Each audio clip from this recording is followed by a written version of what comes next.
I was 23 when I moved into my first apartment about 6 months ago. I work from home, so having my own space without roommates was a huge deal for me. The apartment is actually really nice, but the lease signing was weird. The landlord was super friendly until he handed me a laminated card titled Window Protocol. It was this incredibly detailed list of exactly when the blinds needed to be shut, down to the minute. I tried to joke about it, asking if the neighbors were nosy, but he did not smile. He just looked at me with this dead serious expression and said, "It is not about the neighbors, Sarah. Just make sure you never let the glass stay uncovered after dark."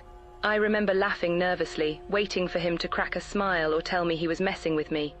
He did not. He just slid the lease across the table and pointed to where I needed to sign. I should have asked more questions. I should have trusted that little voice in the back of my head that was screaming at me to walk away.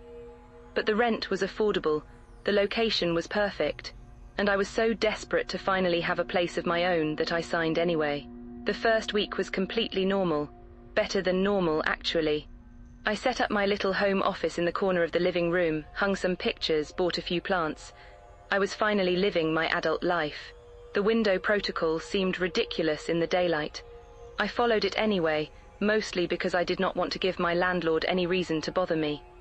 Every evening at sunset, I would close the blinds throughout the apartment. It became routine, like brushing my teeth. It was about 10 days in when I first heard it. I was working late, finishing up a project that was due the next morning. It was probably around 11 at night, and the apartment was completely silent except for the clicking of my keyboard. Then I heard this faint tapping sound. Tap, tap, tap, rhythmic, almost deliberate. I froze, fingers hovering over the keys, and listened. It was coming from somewhere near the bedroom. I told myself it was tree branches. That is what you do, right? You rationalize, you find the logical explanation and you cling to it. But here is the thing, there are not any trees near my bedroom window. The closest one is in the courtyard, a good 20 feet away. I sat there for maybe 5 minutes, barely breathing, but the tapping had stopped. Eventually, I convinced myself I had imagined it and went back to work. A few nights later, it came back. This time there was no mistaking it.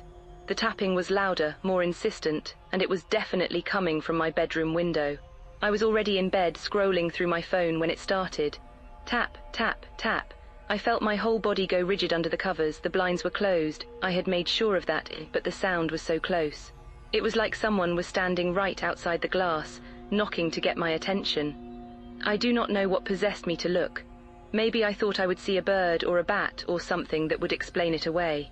I crept out of bed, my heart hammering so hard I could feel it in my throat, and I pulled back the corner of the blinds just enough to peek through. Nothing. Just the empty street below, the orange glow of the streetlights, and my own reflection staring back at me with wide, terrified eyes. I let the blinds fall back into place and stood there for a long time, trying to slow my breathing. The tapping had stopped the moment I looked. I barely slept that night. The next morning, I made myself check the window in the daylight. I told myself I was being paranoid, that I would probably find a dead bug or a crack in the glass or something mundane. Instead, I found a smudge. It was small, almost invisible unless you were looking for it, but it was there. A greasy mark on the outside of the glass, right at eye level, right where the tapping had been.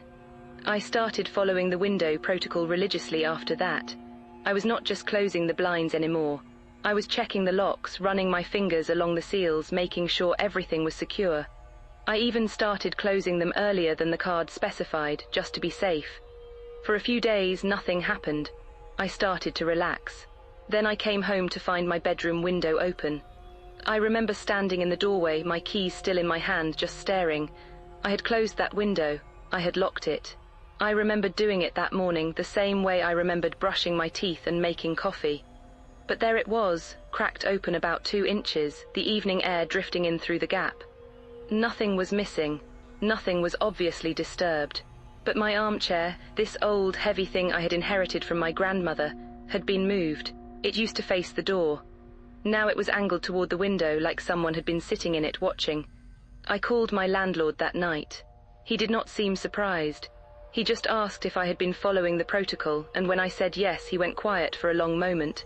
Then he said, "Make sure you keep following it," and hung up. I barely slept anymore. I started keeping a hammer by my bed.